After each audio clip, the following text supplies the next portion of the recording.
Betty White was far more than America's sweetheart.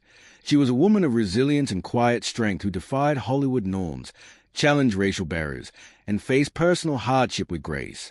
Born Betty Marion White on January 17, 1922, in Oak Park, Illinois, she was an only child of parents Christine and Horace White, and despite common belief, Betty was her legal name. Her family, with roots that included Greek, Danish, English, and Welsh heritage, moved to California when she was just 1 year old, settling first in Alhambra and later Los Angeles during the Great Depression.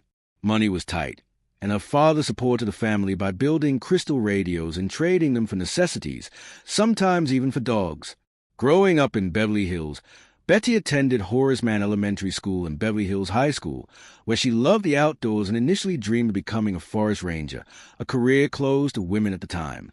Instead, she discovered a passion for performance, writing and starring in a play for her high school graduation and setting her sights on acting, inspired by stars like Jeanette MacDonald and Nelson Eddy.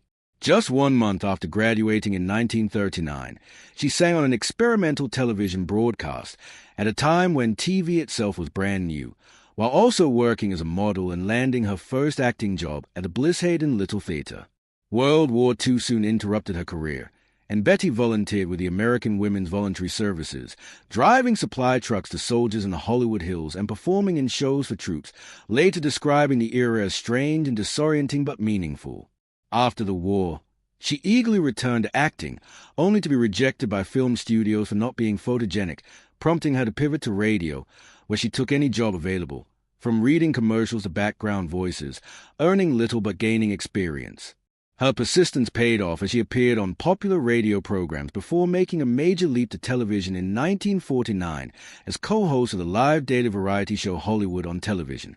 When her co-host left in 1952, Betty became the sole host, carrying the show for 5.5 hours a day, 6 days a week, for 4 years straight, showcasing her singing, comedy, and fearless work ethic.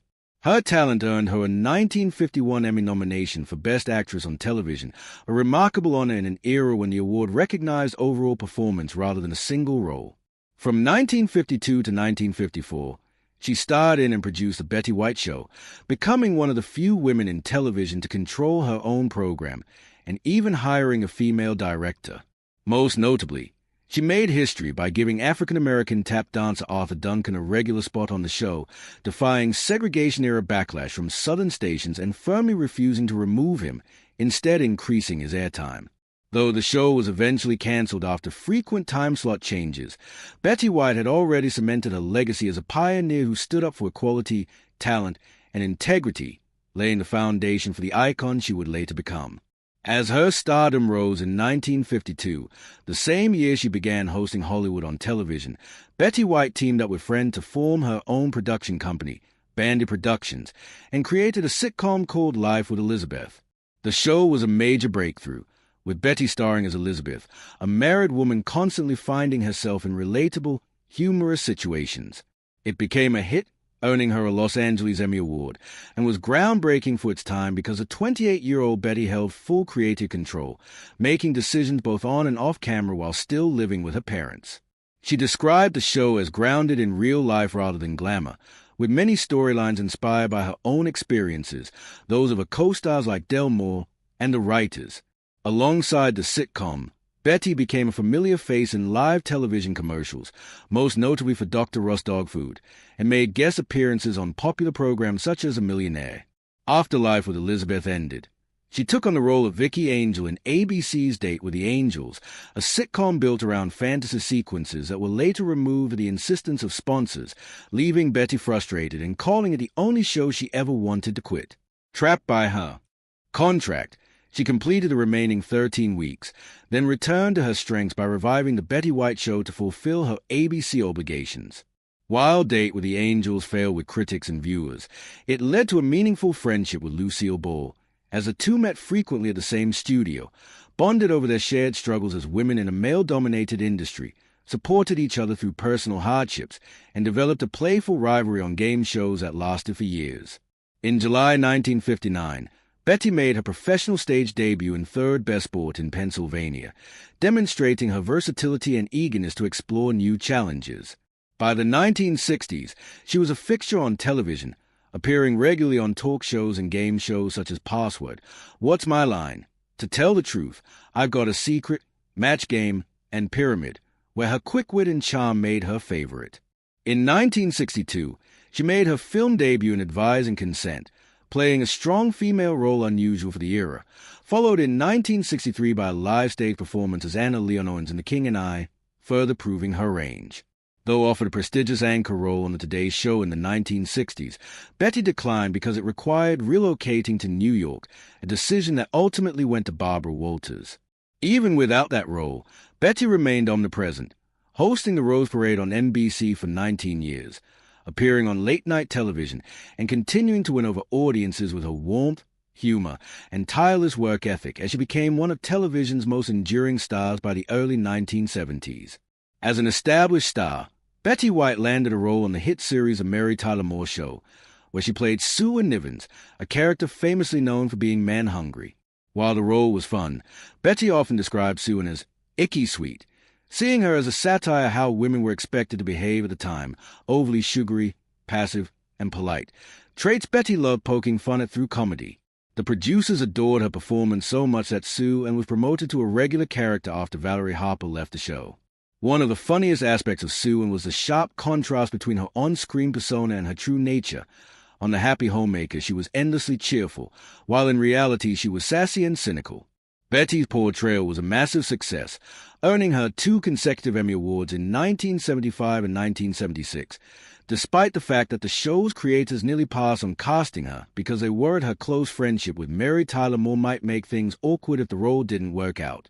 Instead, their friendship only deepened, extending beyond the set to double dates with their husbands, Grant Tinker and Alan Ludden, proving that friendship and comedy could go hand in hand. In 1975, NBC unexpectedly replaced Betty as hostess of the Tournament of Roses parade, believing she was too closely associated with CBS's Mary Tyler Moore Show. Though it was painful to watch someone else take over her beloved parade, Betty quickly rebounded by moving to CBS, where she hosted the Macy's Thanksgiving Day Parade for the next 10 years. After the Mary Tyler Moore Show ended in 1977, CBS offered her another sitcom, The Betty White Show, her 4th overall, co-starring John Hillerman and Georgia Engel. However, it struggled against Monday Night Football and was canceled after 1 season.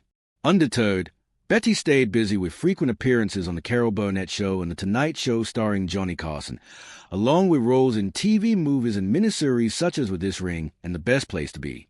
In 1983, she made history as the first woman to win a Daytime Emmy Award for Outstanding Game Show Host for Just Men, earning her the nickname First Lady of Game Shows.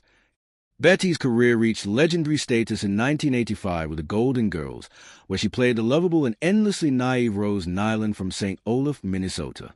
The show was an instant hit, running for 7 seasons, earning Betty an Emmy for its first season, and securing her an Emmy nomination every year it aired. Although she had previously worked with Rue McClanahan on Mama's Family, The Golden Girls became their greatest success, even as Betty shared a sometimes difficult off-screen relationship with B.E.A. Arthur. Despite occasional tensions, their on-screen chemistry was magical, and the show became a cultural phenomenon tackling aging, friendship, and family with humor and heart. Betty later revealed she was initially offered the role of Blanche, while McClanahan was cast as Rose, but the director suggested they switch roles, leading to one of television's most iconic performances. One Betty famously joked portrayed Rose as terminally naive. After the show ended in 1992 due to Arthur's departure, Betty continued as Rose in The Golden Palace and later made guest appearances on Empty Nest and Nurses. Following the end of The Golden Palace, Betty remained a constant presence on television with roles on Suddenly Susan, The Practice, Yes, Day, and award-winning guest appearances, including her Emmy win in 1996 on The John Larroquette Show. She also appeared in films such as Lake Placid and Bringing Down the House, joined The Bold and the Beautiful, starred on Boston Legal, returned to game shows, reunited with the Mary Tyler Moore Show cast on Oprah in 2008, and used her fame to advocate for animal welfare. In 2009, she stole scenes in Proposal, starred in a beloved Snickers Super Bowl commercial, and proved once again that her charm, humor, and talent made her a timeless force in entertainment well into her later years. After her unforgettable Super Bowl commercial, Betty White's career shifted into overdrive when fans launched a Facebook campaign urging NBC to let her host Saturday Night Live. The movement exploded, and in May 2010, at age 88, Betty became the oldest person ever to host SNL, opening the show with a hilarious monologue thanking Facebook while joking that it sounded like a waste of time. Her performance was universally praised and earned her yet another Emmy Award. That same year, she starred in the hit sitcom Hot in Cleveland, playing Elka Ostrovsky, the sharp-tongued caretaker of a house shared by three women who had moved from Los Angeles to Cleveland. Originally meant to appear in only the first episode, Betty was so funny and charming that producers kept her for the entire run, and the show became a major success, lasting 6 seasons and earning her another Emmy nomination, proving she was still at the top of her game well into her 80s. In 2011, she starred in The Lost Valentine, a heartfelt Hallmark Channel movie that became the network's highest-rated film in 4 years and won its primetime slot the night it aired. From 2012 to 2014, Betty hosted and produced Betty White's Off Their Rockers, a prank show featuring Cine surprising younger people, which earned her 3 more Emmy nominations. Beyond television, she released a 2011 calendar featuring photos from throughout her career and with her beloved animals, launched a clothing line with proceeds benefiting animal charities, won her first Grammy Award in 2012 for Best Spoken Word Recording for her book If You Ask Me, received the Uckler Jack Benny Award for her contributions to comedy, and was roasted by the New York Friars Club, showing she could take a joke as well as deliver one. NBC celebrated her milestone birthdays with star-studded specials for her 90th and 91st birthdays, including messages from President Barack Obama and Bill Clinton. In her personal life, Betty married Air Force pilot Dick Barker after World War II, but farm life in Ohio didn't suit her, and they divorced within a year.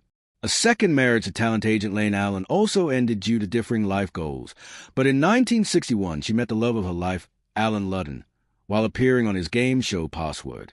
Despite her initial hesitation after 2 divorces, Allen's persistence and heartfelt gestures, most memorably a white stuffed bunny with earrings hidden in its ears, won her over, and they married in 1963. Betty embraced Allen's 3 children, built a joyful life filled with laughter, and often said she had never been happier. Their happiness was cut short when Allen was diagnosed with terminal stomach cancer, yet Betty remained devoted, rehearsing for her shows and then rushing to the hospital to be with him until his death just 2 months before their 18th wedding anniversary. She never remarried, often joking that her first 2 marriages were rehearsal for the real thing, and kept Allen's photo by her bed, blowing him a kiss every morning and night. Betty believed they were still on their honeymoon even after his passing, and when she died in 2021, just weeks shy of her 100th birthday, friends said her love for Allen never faded. Her reported last word was his name. Betty credited her long, joyful life to optimism inherited from her mother, enjoyed poker nights and vodka cocktails, and above all cherished animals, becoming a passionate advocate for their welfare for over 4 decades. She served as a trustee of the Greater Los Angeles Zoo Association, supported organizations like the Morris Animal Foundation and the African Wildlife Foundation, hosted PetSet, and used her fame, time, and money to protect animals around the world, leaving behind a legacy defined by kindness, laughter, and love.